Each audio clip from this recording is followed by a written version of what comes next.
Hey guys, welcome to study with Devbhoomi. Friends, आज हम इस वीडियो में देखेंगे सामान्य हिंदी मॉक टेस्ट पार्ट 28। इस वीडियो में आपको सामान्य हिंदी के 20 मोस्ट इम्पोर्टेंट क्वेश्चन देखने को मिलेंगे जो यूके ट्रिपल एससी और उत्तराखंड के सभी एग्ज़ाम में आपकी काफ़ी मदद करेंगे। गाइस, अगर आपको वीडियो अच्छी लगती है तो वीडियो को लाइक करें, शेयर करें, कमेंट करें। अगर आप डेली इसी तरह की वीडियो चाहते हैं तो आप हमारे चैनल स्टडी विद देवभूमि को सब्सक्राइब कर सकते हैं। जब चैनल को सब्सक्राइब करें तो बराबर बने घंटे के निशान को ज़रूर क्लिक कर लें ताकि आप किसी भी वीडियो के नोटिफिकेशन को मिस ना कर पाएँ। तो गाइज़, चलिए ज़्यादा टाइम ना ख़राब करते बढ़ते हैं वीडियो की तरफ। तो आज का पहला क्वेश्चन है, कन्नौजी बोली का संबंध है। तो देखिए, कन्नौजी बोली का जो संबंध है वो है पश्चिमी हिंदी से, यानी ऑप्शन बी हमारा सही है। पश्चिमी हिंदी के अंतर्गत कौन कौन सी बोलियाँ आती हैं? तो एक आती है, देखिए, खड़ी बोली, खड़ी बोली। उसके बाद आती है हरियाणवी, हरियाणवी। इसके बाद आती है ब्रजभाषा, ब्रजभाषा। ब्रजभाषा के बाद आती है बुंदेली। उसके बाद आती है कन्नौजी। तो ये आपको याद होनी चाहिए। अगला क्वेश्चन है, अवधी बोली का संबंध किससे है? तो देखिए, अवधी बोली किसके अंतर्गत आती है? पूर्वी हिंदी के। पूर्वी हिंदी की बात करें तो इसके अंतर्गत आती हैं अवधी, बघेली और छत्तीसगढ़ी, छत्तीसगढ़ी। ठीक है, अवधी, बघेली और छत्तीसगढ़ी किसके अंतर्गत आती हैं? पूर्वी हिंदी के। अगला क्वेश्चन है, चौथा विश्व हिंदी सम्मेलन कहाँ हुआ? तो देखिए, चौथा हिंदी विश्व सम्मेलन हुआ था पोर्ट लुई में। कहाँ पे हुआ था? पोर्ट लुई, मॉरिशस में। आप हमें कमेंट के माध्यम से बताइए कि ये किस वर्ष हुआ था। ठीक है, ये सम्मेलन किस वर्ष हुआ था? पहले की बात करें, पहला विश्व हिंदी सम्मेलन कहाँ पे हुआ था? तो देखिए, 10 से 14 जनवरी 1975 कहाँ पे हुआ था? नागपुर, महाराष्ट्र में। कहाँ पे हुआ था? नागपुर, महाराष्ट्र में। जो वर्तमान वाला होगा यानी 12वां 2021 में होगा ये, तो ये कहाँ पे होगा? देवास। और देवास कहाँ पे है?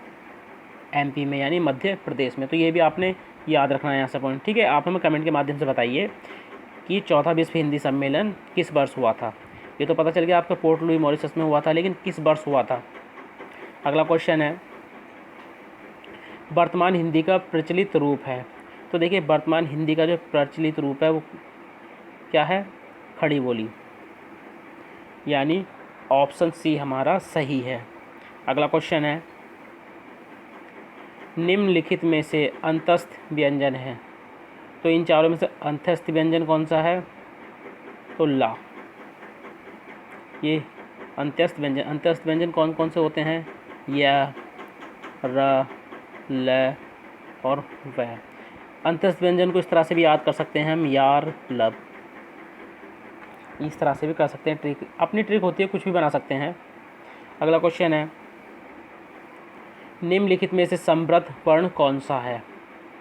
तो इनमें से समृद्ध वर्ण कौन सा? देखिए, समृद्ध, समृद्ध। ठीक है, इसके बारे में पहले देख लेते हैं, फिर आप ऑप्शन लगाना। समृद्ध यानी इनको इंग्लिश में बोलते हैं क्लोज। तो जिन स्वरों के उच्चारण में मुख द्वार लगभग बंद रहता है, लगभग बंद रहता है, हल्का सा खुला रहता है, ठीक है, तो वो उनको कहते हैं समृद्ध या क्लोज।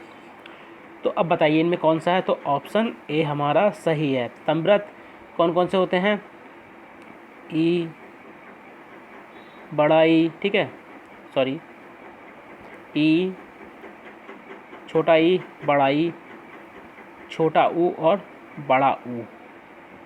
ये मुख द्वार के खुलने के आधार पर स्वर, ठीक है, 4 प्रकार के होते हैं मुख द्वार खुलने के आधार पर। कौन कौन से वो भी देख लीजिए। तो पहला होता है विव्रत, पहला होता है विव्रत, ठीक है, ये होता है, इसका एग्जाम्पल है आ।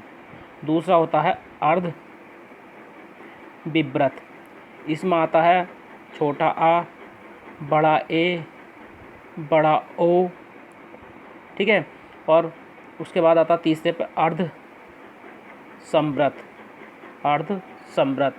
तो इसमें आता है छोटा ए और छोटा ओ।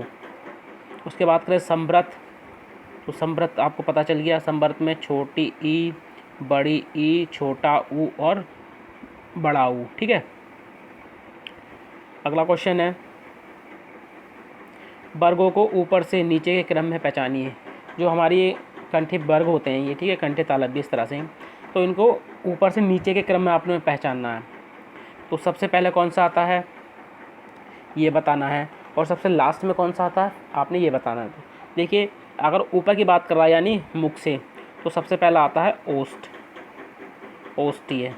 उसके बाद आता है दंतीय, दंतीय के बाद आता है मूर्धन्य, मूर्धन्य के बाद आता है तालव्य, और तालव्य के बाद आता है कंठीय। यानी ऑप्शन बी हमारा सही है। अगर नीचे से ऊपर के क्रम में देखें तो पहले कंठ, फिर तालव्य, फिर मूर्धन्य, फिर दंतीय, फिर ओष्ठीय। तो दोनों क्रम आपको याद होना चाहिए, ऊपर से नीचे और नीचे से ऊपर। अगला क्वेश्चन है, निम्नलिखित में से अल्प प्राण है, तो इनमें से अल्प प्राण कौन सा है? तो अल्प प्राण इसमें से न, ठीक है, इसको ना भी बोलते हैं, ना ही इसमें निकल कर आता है ना या ना। तो ऑप्शन डी हमारा सही है। और घ झ ड ये किस तरह के हैं? तो ये महाप्राण है, ये महाप्राण है। बात करें ना की या ना की, तो ये सघोष भी है, ठीक है, ये सघोष भी है, अल्प प्राण भी है, नासिकीय व्यंजन भी है ये, ठीक है, नासिकीय व्यंजन भी, और उसके अलावा ये कंठीय, कंठीय व्यंजन है। अगला क्वेश्चन है, लय किस प्रकार की ध्वनि है? तो लय किस प्रकार की ध्वनि है?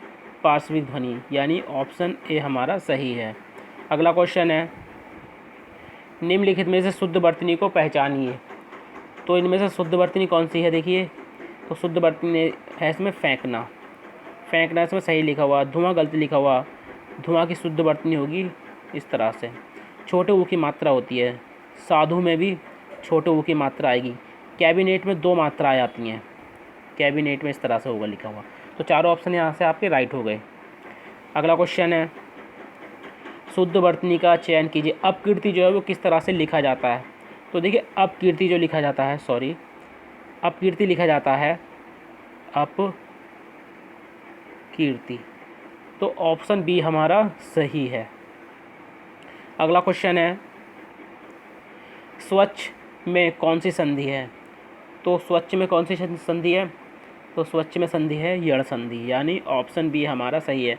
अगर स्वच्छ का संधि विच्छेद करें तो होता है सु प्लस अच्छ, ठीक है। अगला क्वेश्चन है,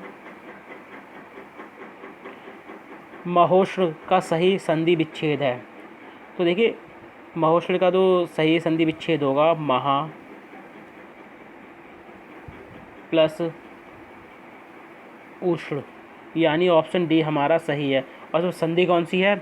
गुण संधि, संधि कौन सी है इसमें? गुण संधि। अगला क्वेश्चन है, मकान किस भाषा का शब्द है? तो मकान किस भाषा का शब्द है? फारसी, यानी ऑप्शन सी हमारा सही है। अगला क्वेश्चन है, निम्नलिखित में से सही युग्म को पहचानिए। इसमें से एक युग्म केवल सही है, तो देख लेते हैं एक एक करके। देखिए, चादर किस प्रकार का है? चादर तो ये फ़ारसी का है, याद रखेंगे, चादर जो है फ़ारसी का है। तकदीर अरबी का है। चम्मच ये तुर्की भाषा का है। कमीज पुर्तगाली है, यानी ऑप्शन डी हमारा सही है। अगला क्वेश्चन है, निम्नलिखित में से तद्भव शब्द को पहचानिए। तो इनमें से तद्भव शब्द कौन सा है? गांव, यानी ऑप्शन सी हमारा सही है। अगला क्वेश्चन है, उत्कर्ष का विशेषण क्या होगा? तो उत्कर्ष का विशेषण होगा, क्या होगा गाइज? उत्कर्ष का उत्कृष्ट, क्या होगा? उत्कृष्ट, यानी ऑप्शन सी हमारा सही है। अगला क्वेश्चन है, निम्नलिखित में से पर्यायवाची शब्द के सही युग्म को पहचानिए। इनमें से पर्यायवाची शब्द का सही युग्म कौन सा है? तो इसमें ऑप्शन सी हमारा सही है। गुल किसका होता है? फूल का होता है। फूल के क्या क्या होते हैं? देखिए, गुल हो गया, एक प्रसून होता है, सुमन होता है, कुसुम होता है, और पुष्प होता है। अगला क्वेश्चन है, नेक का विलोम शब्द क्या होगा? तो देखिए, नेक का विलोम शब्द होगा बद, यानी ऑप्शन सी हमारा सही है। अगला क्वेश्चन है, वह स्त्री जिसका पति प्रदेश से लौटा हो, जिसका पति प्रदेश से लौटा हो, उसके लिए एक शब्द क्या है? आगत पति का। वह स्त्री जिसका पति प्रदेश से लौटा हो या देश से लौटा हो, तो इसके लिए एक शब्द होता है आगत पति का, यानी ऑप्शन बी हमारा सही है। और देखिए वह स्त्री जिसका पति आने वाला हो, उसके लिए एक शब्द क्या है? आगमनिष्य पति का, आगमनिष्यत पति का। सूर्य पथ से किसका होता है? वह स्त्री जो सूर्य को भी ना देख सके। तो तीनों ऑप्शन आपको पता चल गए। तो गाइज ये थे सामान्य हिंदी मॉक टेस्ट पार्ट 28 के 20 मोस्ट इंपॉर्टेंट क्वेश्चन जो आपके आने वाले एग्जाम में आपकी काफ़ी मदद कर सकते हैं। गाइज वीडियो अच्छी लगे तो वीडियो को लाइक करें, शेयर करें, कमेंट करें। अगर आप डेली इसी तरह के वीडियो चाहते हैं तो आप हमारे चैनल स्टडी विद देवभूमि को सब्सक्राइब कर सकते हैं। चलिए मिलते हैं अपनी नेक्स्ट वीडियो में। Thank you for watching.